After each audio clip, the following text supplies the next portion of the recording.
As you can see, the deadbolt won't engage.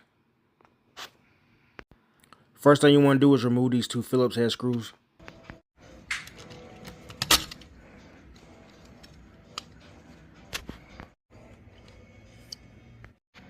Now we're going to remove this.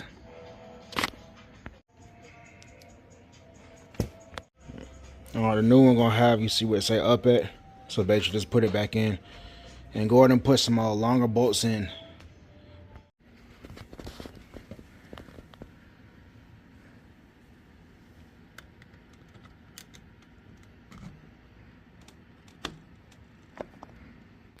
Now go ahead and align your new latch with your new key lock and put the Phillips head screws in.